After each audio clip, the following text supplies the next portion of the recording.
In this papal bull, he claimed that cats contained the spirit of the devil. This would lead to one of the largest epidemics of cat murder in European history, and ultimately the Black Plague. Cats were almost wiped off the face of the earth, as people across Europe tried desperately to kill them all. Welcome back to my channel, or welcome to my channel. My name is Yotikas if you are new, and yeah, without wasting any time, let's get to the video. Pope Alexander V was elected by the Council of Pisa to end the schism on June 26, 1409. The council was sick of trying to work something out between the two popes, so they elected a third one to solve the issue. However, the problem still wouldn't be solved for another half a decade, while the other two popes struggled to maintain their power. Alexander immediately considered himself the rightful successor and would not step down no matter what happened. He claimed his legitimacy, and the schism continued to wreak havoc on the church. Sadly for Alexander, his time in the spotlight didn't last long. He barely had any authority to begin with. He wasn't even allowed in Rome because Gregory XII refused to leave, and then he died suddenly in 1410. He'd been the pope for barely a year before he died under dubious circumstances. Most historians believe he was poisoned by a man named Baldassare Cossa, who took over his position as the first ever pirate pope in history. Number 6. Okay, I think being a pirate in those days meant you were very wealthy and had a lot of connections. So you had the power to do something like that, become a pope. So yeah, I see. That's probably the case. But it's interesting to know that there were pirate popes at some point in history. So yeah, I think that's something I never knew. But yeah, we learn new things every day. The Pirate Pope.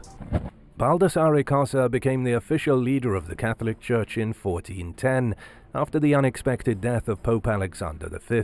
Some believe Baldassare may have killed him in order to gain control of the church. He took the name of Pope John XXIII, and during his brief 5 years in office, he sullied the name of the Catholic Church unlike any other pope in history. He had a nasty reputation of seducing nuns, and he was known for betraying his allies. He also turned violently on Pope Gregory XII, who tried to excommunicate him. Cossa was born in the Bay of Naples sometime around 1365. He joined the family business as a young man, which just so happened to be piracy on the high seas. Both of his brothers were infamous pirates, and they were executed on the orders of King Ladislaus of Naples. Cossa worked as a mercenary captain, then slowly drifted from his life as a pirate to becoming a law student at the University of Bologna. It wasn't until he was around 30 that he joined the church and started making connections. His life as a pirate came in handy because he knew that he could intimidate people to get his way. He became a cardinal at the young age of 32, and from 1403 to 1408, he was the papal representative in Bologna. He then saw an opportunity to seize power because of the schism in the church. He started as a supporter of Pope Gregory, then turned on him and pushed his influence on the Council of Pisa. They then elected Alexander V and deposed Gregory, and shortly after, Alexander died under mysterious circumstances. It looks like Baldassare Cossa planned the whole thing to take the throne for himself. In the end, the pirate pope was directly responsible for the conflict that took place in Rome in 1413.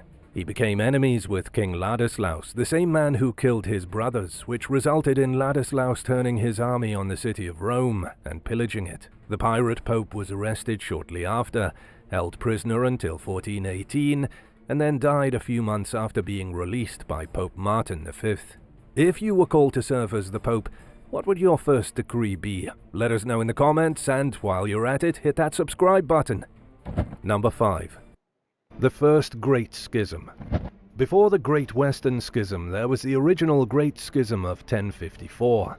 It began on July 16th when Michael Cerularius was excommunicated, splitting the church in such a way that it never recovered. Christianity was subsequently divided into Roman Catholic and Eastern Orthodox. The excommunication of Michael was the straw that broke the camel's back.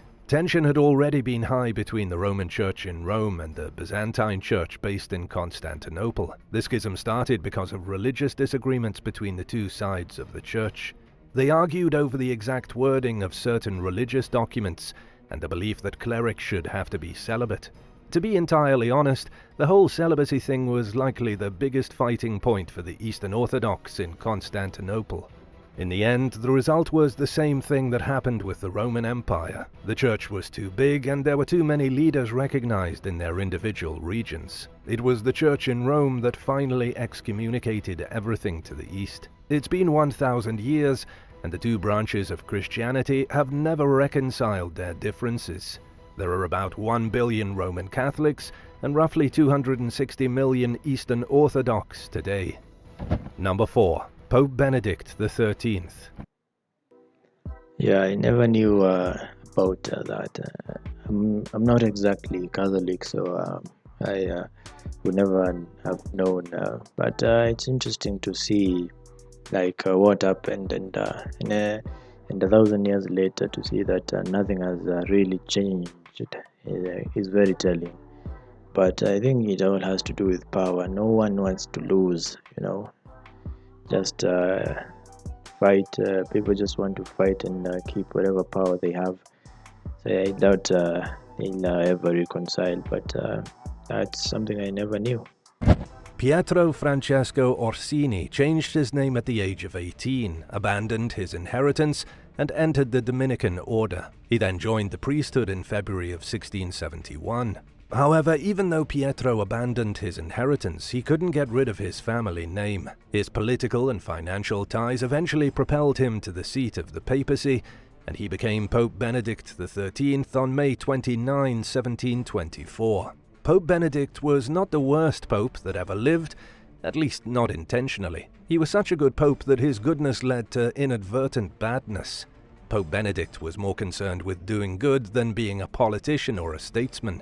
He did things like dissolve the national lottery because he felt like it was a scam to make profit. He opened hospitals even though he had no idea how to manage them or staff them. He was the epitome of the phrase, "The road to hell is paved with good intentions." Because he was so busy doing all his charitable works, he turned a blind eye to everything else.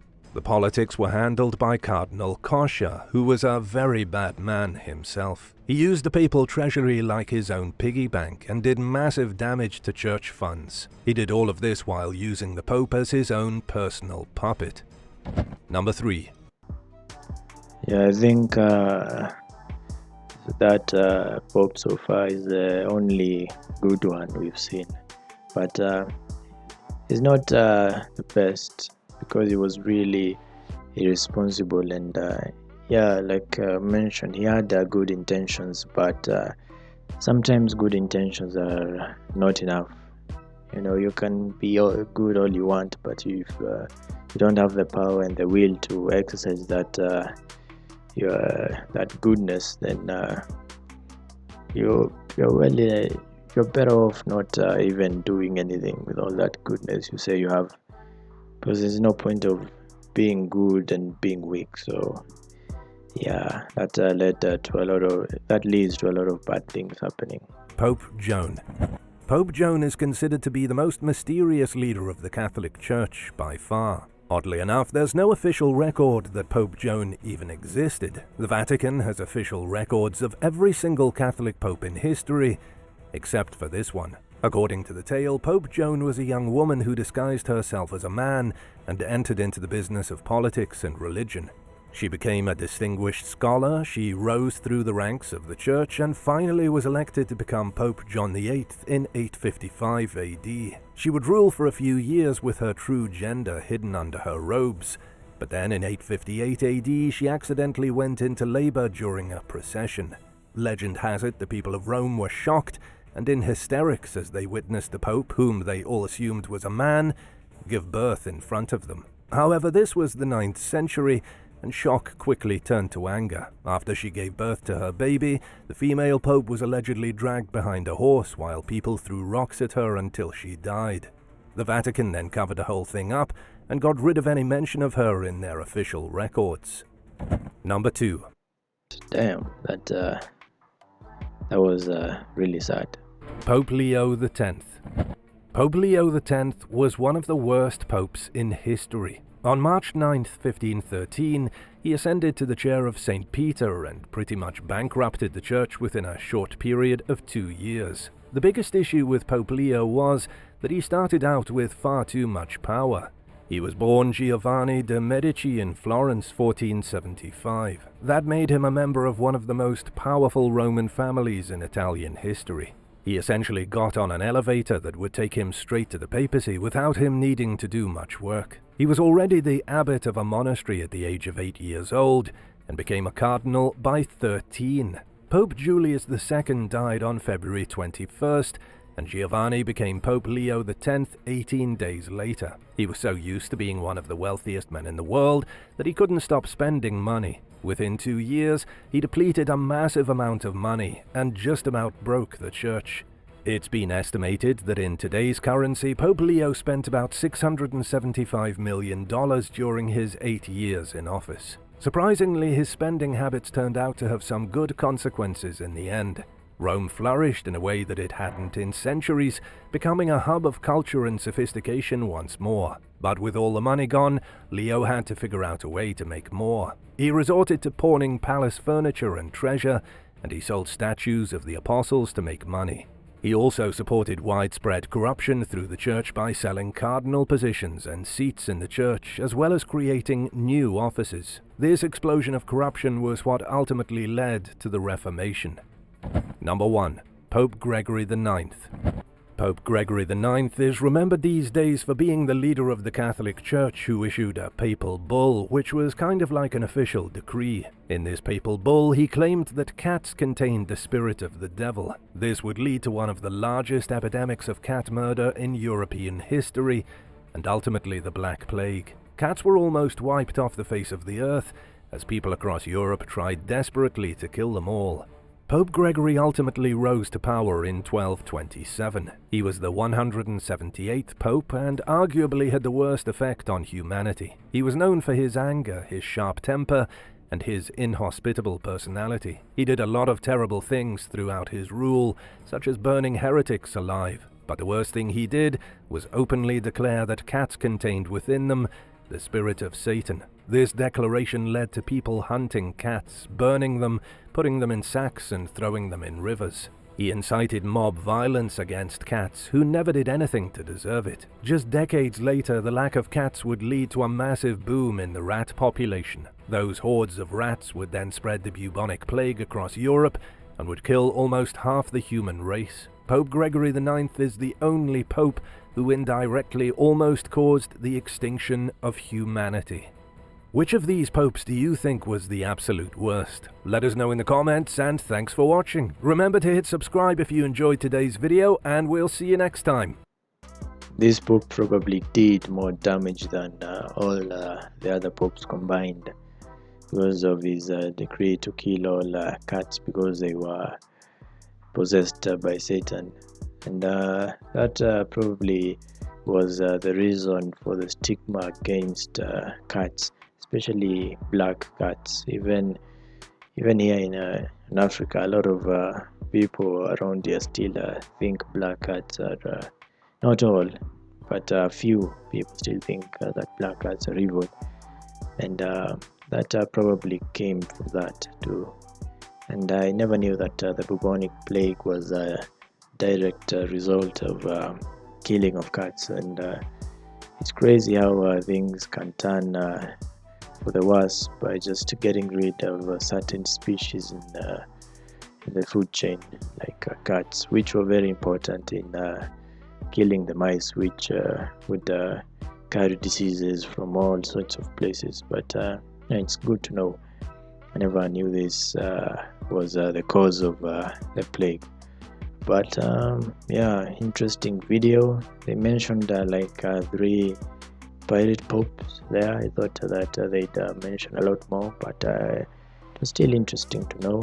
And, it was a very interesting video. I'll drop the link to his video in my description. You can go check it out if you're interested. They have a lot of great stuff. And yeah, thank you for watching, And before I go, I want to thank all my new subscribers, and yeah, we are growing every day. So see you amazing people in the next video.